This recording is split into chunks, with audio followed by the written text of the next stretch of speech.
ഓണക്കാലം വന്നെത്തിയിരിക്കുകയാണ്. നമ്മുടെ ഐതിഹ്യമനുസരിച്ച് മാവേലി മന്നൻ തൻ്റെ പ്രജകളെ കാണാൻ കേരളത്തിലേക്ക് എത്തുകയാണ്. പ്രകൃതി വരെ ഹരിതാപമായി മാറിയിരിക്കുകയാണ്. മനുഷ്യരെല്ലാവരും ആഹ്ലാദത്തിലാണ്. ഓണക്കാലം നമ്മുടെ എല്ലാ സങ്കടങ്ങളെയും എല്ലാ പ്രയാസങ്ങളെയും എല്ലാ ദുഃഖങ്ങളെയും മാറ്റി നിർത്തി എല്ലാവരും ഒരുമിച്ച് ആഘോഷിക്കുന്ന ഒന്നാണ്. ബന്ധുക്കളോടൊപ്പം, സുഹൃത്തുക്കളോടൊപ്പം, കുടുംബാംഗങ്ങളോടൊപ്പം എല്ലാവരും ഒരുമിച്ച് ചേരുന്ന അതിമനോഹരമായ ഒരാഘോഷമാണ്. ജാതി മത വർണ്ണ വ്യത്യാസങ്ങൾക്ക് അതീതമായി മലയാളികളെല്ലാം ഒന്നായി ചേരുന്ന ഈ ഓണാഘോഷം നമ്മളെ അതിജീവനത്തിനായി നമ്മളെ പ്രേരിപ്പിക്കുന്ന ഒന്നാണ്. നമുക്ക് ആത്മവിശ്വാസം നൽകുന്ന ഒന്നാണ്.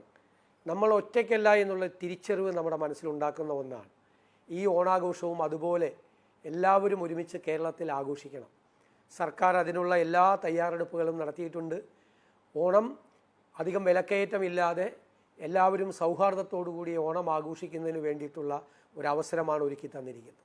നമുക്കതിന് തൊട്ടു മുമ്പായി പ്രകൃതി ദുരന്തമുണ്ടായ പ്രയാസത്തിലാണ് നമ്മൾ നിൽക്കുന്നത്.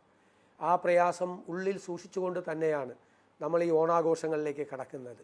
കേരളത്തിൽ മാത്രമല്ല, കേരളത്തിന് പുറത്ത് ലോകമെങ്ങുമുള്ള മലയാളികൾ ഈ ഓണം ആഘോഷിക്കുകയാണ്. അവർക്കെല്ലാവർക്കും ഞാൻ ഊഷ്മളമായ ഓണാശംസകൾ നേരുകയാണ്. നമസ്കാരം. എല്ലാവർക്കും ഹൃദയത്തിൻ്റെ ഭാഷയിൽ ഓണാശംസകൾ. അല്ലേ? മലയാളി ഇന്ന്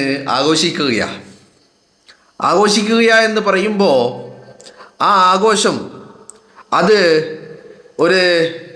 ആ ഒത്തുചേരലുകൾ അത് സാഹോദര്യത്തിൻ്റെ നന്മയുടെ ഒത്തുചേരലുകളാണ്.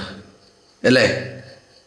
ചേർത്ത് നിർത്തി പങ്കുവെച്ച് സന്തോഷത്തോടു കൂടി നമ്മൾ ഒരൊറ്റക്കെട്ടാണ് എന്ന് വിളിച്ചു പറയുന്ന ഒരു ആഘോഷം. ആ ആഘോഷമാണ് മലയാളി ആഘോഷിച്ചുകൊണ്ടിരിക്കുന്നത്.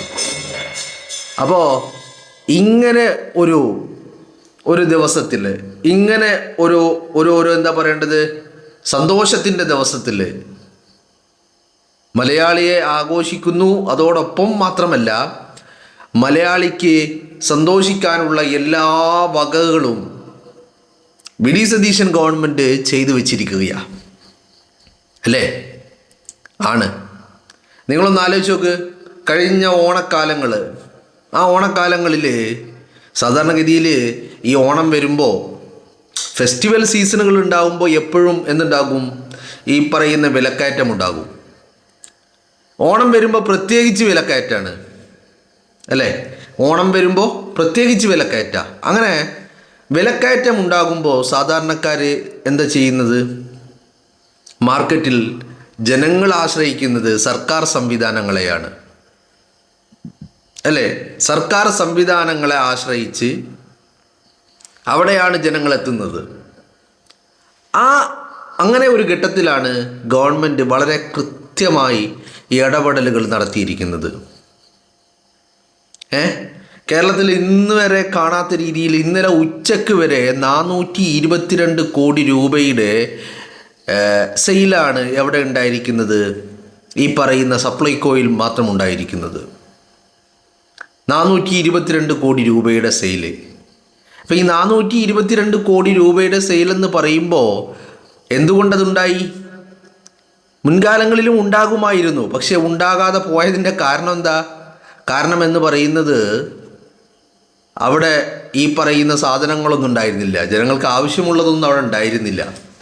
പ്രത്യേകിച്ച് ഈ എന്താ പറയേണ്ടത്, എസെൻഷ്യൽ കമ്മോഡിറ്റീസ് ഉണ്ടാതേയില്ല. ഒരു 13 എസെൻഷ്യൽ കമ്മോഡിറ്റീസിനെ ലിസ്റ്റ് ചെയ്തിട്ടുണ്ട്.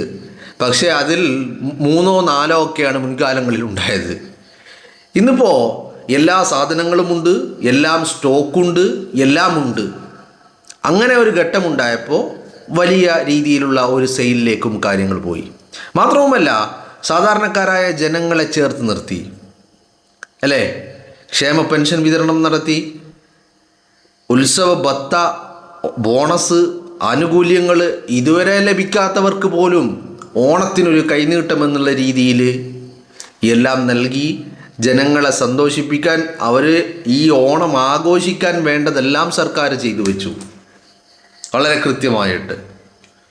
അപ്പോൾ ഈ സർക്കാർ ജനങ്ങളുടെ ഒരു ആഗ്രഹം എന്താണ് എന്ന് മനസ്സിലാക്കാനെങ്കിലും ശ്രമിക്കുന്നുണ്ട് എന്നെങ്കിലും നമുക്ക് അറ്റ്ലീസ്റ്റ് പറയാതെ പോകാൻ പറ്റില്ല.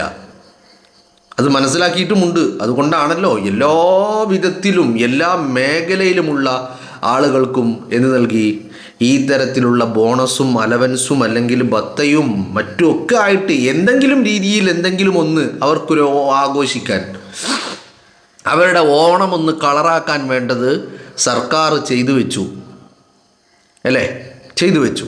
അപ്പോൾ വളരെ കൃത്യമായി സാധാരണക്കാരനെ മനസ്സിലാക്കിക്കൊണ്ട് സാധാരണക്കാരൻ്റെ പൾസ് അറിഞ്ഞുകൊണ്ട് സർക്കാർ മുന്നോട്ട് പോയിക്കൊണ്ടിരിക്കുന്നു. ഇപ്പം ഇന്നലെ നമ്മൾ ഒരുപാട് ദൃശ്യങ്ങൾ കണ്ടു. നമ്മുടെ കേരളത്തിൻ്റെ ഒരു സെക്യുലർ ഫാബ്രിക് അതെന്താണ് എന്ന് വിളിച്ചോതുന്ന രീതിയിൽ ഇന്നലെ നമ്മൾ ഉത്രാട ദിനത്തിൽ നമ്മൾ ഒരുപാട് ദൃശ്യങ്ങൾ നമ്മൾ കണ്ടു അല്ലേ. ഇന്നലെ നബിദിനമായിരുന്നു. അതോടൊപ്പം തന്നെ ഓണത്തിൻ്റെ ആഘോഷങ്ങളിലേക്ക് ആളുകൾ കിടക്കുകയുമായിരുന്നു. ആ ഒരു ഘട്ടത്തിൽ നമ്മൾ കേരളത്തിൻ്റെ വിവിധ ഭാഗങ്ങളിൽ നിന്ന് മലയാളിക്ക് വിശ്വാസമുണ്ട്, മലയാളിക്ക് ആചാരങ്ങളുണ്ട്, അനുഷ്ഠാനങ്ങളുണ്ട്, ആരാധനകളുണ്ട്, എല്ലാമുണ്ട്. ആ ആരാധനകൾക്കപ്പുറം ഈ ഓരോ ഫെസ്റ്റിവലും അത് വരുമ്പോൾ പരസ്പരം ചേർത്ത് നിർത്തി, പരസ്പരം സ്നേഹിച്ച്, പരസ്പരം സൗഹൃദം പങ്കിട്ട്, പരസ്പരം മധുരങ്ങളും ഭക്ഷണങ്ങളും കൈമാറി, അതിലൂടെ ഒരു വലിയ എന്താ പറയേണ്ടത്, സാഹോദര്യത്തിൻ്റെ നമ്മുടെ ബന്ധം ഊട്ടി ഉറപ്പിച്ച് അതിന് ഒരു പോറൽ പോലും ഏൽക്കാതെ മുന്നോട്ട് കൊണ്ടുപോകാൻ ശ്രമിക്കുന്ന മലയാളിയെ നമ്മൾ കാണേണ്ടതായിട്ടില്ല. അത് നമ്മുടെ കേരളത്തിൽ സംഭവിക്കുന്ന കാര്യങ്ങളാണ്. പക്ഷേ അതിങ്ങനെ ആവർത്തിക്കപ്പെട്ടുകൊണ്ടേയിരിക്കുന്നു അല്ലേ. അത് ചിന്തിക്കണം. നമുക്കിടയിൽ പലപ്പോഴും നമ്മുടെ ഒരു സോഷ്യൽ ഫാബ്രിക്കിനെ, അല്ലെങ്കിൽ നമ്മൾ പല മതത്തിൽ വിശ്വസിക്കുന്നവരാണ്, ഇനി ഒരു മതത്തിലും വിശ്വസിക്കാത്തവരാണ് എന്നാൽ പോലും നമ്മുടെ ഇടയിലൊരു സാഹോദര്യ ബന്ധമുണ്ട്, ഒരു സുഹൃത്ത് ബന്ധമുണ്ട്, ഒരു എന്താ പറയേണ്ട ഒരു കണക്ഷനുണ്ട്.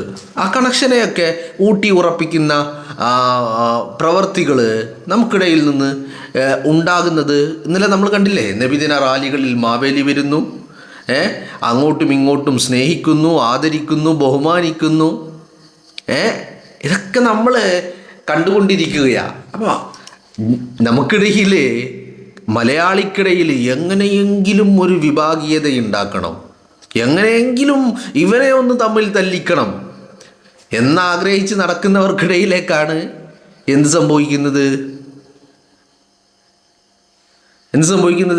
ഈ അവരുടെ ഉറക്കം കെടുത്തുന്ന രീതിയിലുള്ള ഒരുമയുടെ, സ്നേഹത്തിൻ്റെ, സാഹോദര്യത്തിൻ്റെയൊക്കെ ദൃശ്യങ്ങൾ, സന്ദേശങ്ങൾ ഇങ്ങനെ കൈമാറ്റം ചെയ്യപ്പെട്ടുകൊണ്ടിരിക്കുന്നത്. ഇപ്പോൾ ഇന്നലെ ഞാൻ ഈ 422 കോടി രൂപയുടെ കണക്ക് വന്നപ്പോഴേ, ഇന്നലെ ഉച്ചക്കാണ് കണക്ക് വന്നത്, ഇന്നലെ ഉച്ച വരെയുള്ള കണക്ക് എന്ന് പറഞ്ഞിട്ട് 422 കോടി 17 ലക്ഷം രൂപയുടെ കണക്ക് വന്നപ്പോൾ ഞാനിങ്ങനെ ആലോചിക്കുക, കഴിഞ്ഞ ദിവസമേ ഒരു 4 ദിവസം മുമ്പ് ഈ ഓണക്കച്ചവടമൊക്കെ എവിടെ എത്തുന്നതിന് മുമ്പ്, കാരണം നമ്മൾ അങ്ങനെയാണല്ലോ ഈ സാധാരണഗതിയിൽ ഈ ഉത്രാടത്തിൻ്റെ അന്ന് ഒരു പർച്ചേസിങ് ഉണ്ട്. അതെന്താ പർച്ചേസിങ്? മിക്ക ആളുകളും അന്നാണ് ഈ ഓണാഘോഷത്തിന് വേണ്ട പർച്ചേസിംഗ് ഒക്കെ നടത്തുന്നത് ഉത്രാടത്തിൻ്റെ അന്ന് ഭയങ്കര തിരക്കായിരിക്കും. തെരുവുകളിൽ, കേരളത്തിൻ്റെ ടൗണുകളിൽ, കടകളിലൊക്കെ വലിയ രീതിയിലുള്ള ഒരു തിരക്ക് അനുഭവപ്പെടും. എന്ത് കാരണം അന്നാണ് സാധനം വാങ്ങുന്നത്. കാരണം അതിന് പിറ്റേ ദിവസമാണ് നമുക്ക് തിരുവോണം വരുന്നത്, അന്നാണ് ഈ പറയുന്ന ആഘോഷം വരുന്നത്. അപ്പോൾ അതുകൊണ്ട് എല്ലാവരും ഉത്രാടത്തിൻ്റെ അന്ന്, അപ്പോൾ ഈ പ്രധാനപ്പെട്ട ദിവസത്തെ കച്ചവടം പോലും കണക്കിലാക്കുന്നതിന് മുമ്പ് മുൻ മന്ത്രി ശിവൻകുട്ടി ഒരു കമ്പാരിസൺ, കഴിഞ്ഞ വർഷത്തെ ഒരു കമ്പാരിസൺ, ആ കമ്പാരിസൺ എന്തായിരുന്നു? കമ്പാരിസൺ എന്ന് പറയുന്നത് കഴിഞ്ഞ വർഷത്തെ തിരുവോണവും കഴിഞ്ഞ് 4 ദിവസം കഴിഞ്ഞതിന് ശേഷം ഉള്ള സപ്ലൈകോയുടെ സെയിലിനെ കുറിച്ചുള്ള ഒരു കമ്പാരിസൺ. കഴിഞ്ഞ വർഷത്തിൽ 386.19 386 കോടി രൂപ. അതാണ് ഇന്നലെ ഉച്ചവരെയുള്ള കണക്ക് പ്രകാരം 422.17. അപ്പോൾ അത് എന്തായിരുന്നു കമ്പാരിസൺ കാരണം അന്ന് ഒരു കണക്ക് പുറത്തു വന്നിട്ടുണ്ടായിരുന്നു. ആ കണക്ക് 250 കോടി രൂപയുടെ സെയിൽ സപ്ലൈകോയിൽ മാത്രം നടന്നു എന്നുള്ള കണക്കായിരുന്നു. അപ്പോൾ ശിവൻകുട്ടി പറഞ്ഞത് അതും നുണയാ. അപ്പോൾ 250 കോടി എന്ന് പറഞ്ഞപ്പോൾ അന്ന് എല്ലാവരും പറഞ്ഞു ഇത് വലിയ റെക്കോർഡ് സെയിലാണ് എന്നൊക്കെ. അപ്പോൾ ശിവൻകുട്ടി പറയും അത് റെക്കോർഡൊന്നുമല്ല, കഴിഞ്ഞ കൊല്ലം ഞങ്ങൾ 386 കോടി രൂപയുടെ കച്ചവടം നടത്തി. ആലോചിക്കണം, അന്നത്തെ കണക്ക് എന്ന് പറയുന്നത് ഓണം കഴിഞ്ഞ് 4 ദിവസം കഴിഞ്ഞിട്ടുള്ള കണക്കായിരുന്നു. അന്ന് ശിവൻകുട്ടി അതിനു വേണ്ടി ഹിന്ദുവിൻ്റെ ഒരു റിപ്പോർട്ട്, നാഷണൽ മീഡിയയിൽ നിന്നുള്ള ഹിന്ദുവിൻ്റെ ഒരു റിപ്പോർട്ട്, ഇംഗ്ലീഷ് റിപ്പോർട്ടാണ് പങ്കുവെച്ചത്. ആ ഇംഗ്ലീഷ് റിപ്പോർട്ട് വരുന്നത് 2025 സെപ്റ്റംബർ 8, അതായത് ഓണം കഴിഞ്ഞ് ദിവസങ്ങൾ കഴിഞ്ഞിട്ട്. എന്ന് പറഞ്ഞാൽ ഓണക്കാലത്തെ ടോട്ടൽ സെയിലാണ്, ഇനി അതിലേക്കൊന്നും ആഡ് ചെയ്യപ്പെടാനില്ല എന്നുള്ള ഘട്ടത്തിൽ. എന്നാൽ ഈ 250 കോടി രൂപ എന്ന് പറഞ്ഞത് നമ്മളിപ്പോൾ തിരുവോണത്തിൻ്റെ 4-5 ദിവസം മുമ്പത്തെ കണക്കായിരുന്നു. പക്ഷെ തിരുവോണ നാളിൽ ഉത്രാടത്തിൻ്റെ അന്ന് ഉച്ചവരെയുള്ള കണക്ക് പ്രകാരം 422 കോടി രൂപയുടെ സെയിൽ നടന്നിരിക്കുന്നു. ഞാനിതൊക്കെ പറയുന്നത് നമ്മൾ മലയാളി വളരെ സാഹോദര്യത്തോടു കൂടി, സന്തോഷത്തോടു കൂടി, ഒത്തൊരുമയോടു കൂടി ഒരു ഓണം ആഘോഷിക്കുമ്പോൾ നമ്മുടെ ഗവൺമെൻറ് അറിഞ്ഞ്, ഗവൺമെൻറ്റിൻ്റെ എന്താ പറയേണ്ടത്, മലയാളിയുടെ മനസ്സറിഞ്ഞ്, സാധാരണക്കാരൻ്റെ മനസ്സറിഞ്ഞ് അതോടൊപ്പം നിൽക്കുന്ന ഒരു കാഴ്ച. ഇപ്പോൾ മുഖ്യമന്ത്രിയുടെ ഓണ സന്ദേശം നിങ്ങൾ കേട്ടു. വളരെ കൃത്യമായിട്ട് അദ്ദേഹം പറഞ്ഞു വെക്കുന്നുണ്ട്. നമ്മുടെ ഇടയിൽ ഒരു ഛിദ്രതയുണ്ടാക്കാൻ, ഒരു ഭിന്നിപ്പുണ്ടാക്കാൻ വേണ്ടി ശ്രമിക്കുന്ന ആളുകൾ ഒരു ഭാഗത്തുണ്ട്. അവരാ പണി എടുത്തുകൊണ്ടേ ഇരിക്കുന്നുമുണ്ട്. അവിടെ അതിനൊന്നും കീഴ്പ്പെടാതെ, ഇതിപ്പോൾ 10-100 കൊല്ലമായിട്ട് ഈ പണി എടുക്കുന്നുണ്ട്. ഒരു ഘട്ടത്തിൽ ഈ എന്താ പറയേണ്ടത്, ഓണം ഇല്ല, മലയാളി നമ്മുടെ ആഘോഷം, അപ്പോൾ ഓണമില്ല, അതിന് ഈ പറയുന്ന മറ്റേ എന്താ പറയേണ്ട വാമന ജയന്തിയാണ് എന്നൊക്കെ പറഞ്ഞുകൊണ്ട് പുറത്തു വന്ന ആളുകൾ നമ്മൾ കണ്ടിട്ടുണ്ടായിരുന്നു. അവർ തന്നെയാണ് മാക്സിമം എങ്ങനെയൊക്കെ തിരിപ്പുണ്ടാക്കാം എന്നുള്ള പണി ആലോചിച്ചു കൊണ്ടിരിക്കുന്നത്. അവിടെ നമ്മൾ ഇന്നലെ ഇത്തരത്തിൽ സാഹോദര്യത്തിൻ്റെ ഒരുപാട് ഒന്നും രണ്ടൊന്നല്ല, ആയിരക്കണക്കിന് ഉദാഹരണങ്ങൾ നമ്മൾ ഇന്നലെ കണ്ടു. ചേർത്ത് നിർത്തലിൻ്റെ, മലയാളി എന്ന് പറയുന്ന ആ ഒരു പെരുമയുടെ ഉദാഹരണങ്ങൾ ഒരുപാട് കണ്ടു. അപ്പോൾ ഈ ഓണം എല്ലാവർക്കും മനസ്സിലായില്ലേ, നമ്മൾ അങ്ങോട്ടും ഇങ്ങോട്ടും സ്നേഹിച്ചും പരസ്പരം ബഹുമാനിച്ചും പങ്കുവെച്ചുമൊക്കെ മുന്നോട്ട് പോകാനുള്ള ഒരു പ്രചോദനമായി തീരട്ടെ ഈ ഓണം എന്നുള്ളതാണ്. Wishing you every one A happy Onam.